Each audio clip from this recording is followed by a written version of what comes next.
To move on then, Mr. Frank Adams, you with us this morning? Yes, sir.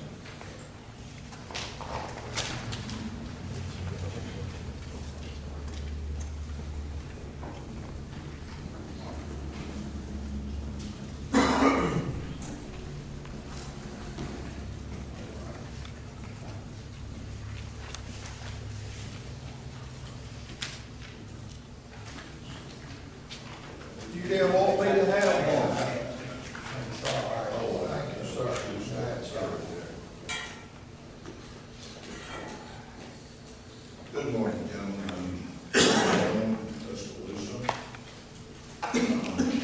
You may recall a recent Tuscaloosa News editorial that was highly critical of the commission and its junk ordinance, criticism being not having thought through some aspects of the junk ordinance. I believe I recall Judge Collins suggested the same thing. So I have some questions for you that hopefully will give you some food for thought regarding the junk ordinance. Now, I won't ask you to answer these questions today, but I will ask you to give them some consideration and be able to answer these questions in the future.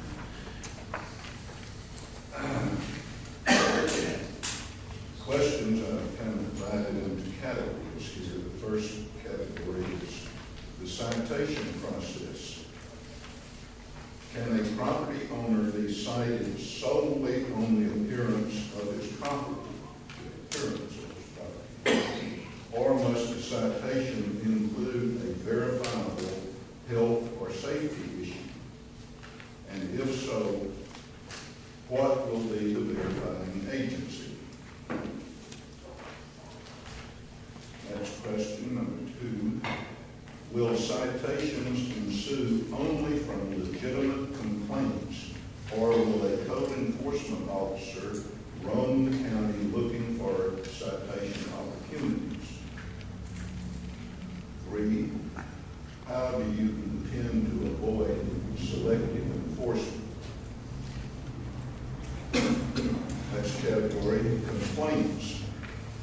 Will complaints be taken anonymously, or must the complaining party submit the complaint in writing containing his name and address for public record? Number 2, will complaints be taken from the public at large, or must they come from a nearby property owner who is actually affected by a health or safety nuisance? Next category, the code enforcement officer. I'll start with a question that a county resident asked me to include that was too late to get on the list here. And that question was, how many code enforcement officers do you anticipate employing? In other words, will there be more than one? Will this employment opportunity be publicly advertised? Who will make the final decision? Will the selected person be a law enforcement officer with training and experience, and will he be armed and wear a badge? Who will provide the code enforcement officer with a vehicle, and what will the cost range be? In the case of more than one officer that would apply for each vehicle, assuming they would each need a vehicle. Number 5, will the code enforcement officer have arrest powers? Number 6, will he have the status of sheriff's deputy, and if so, will he work for the county sheriff's department?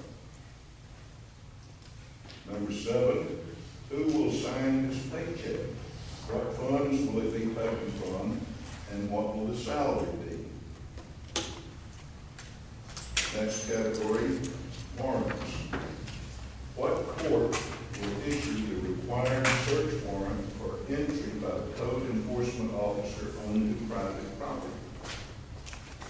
Number two, will a separate warrant be issued for every private property entry, or will the code enforcement officer carry a pocket warrant that he can sign and use anytime he wishes? The appeals process. One, may an appealing property owner be represented by counsel?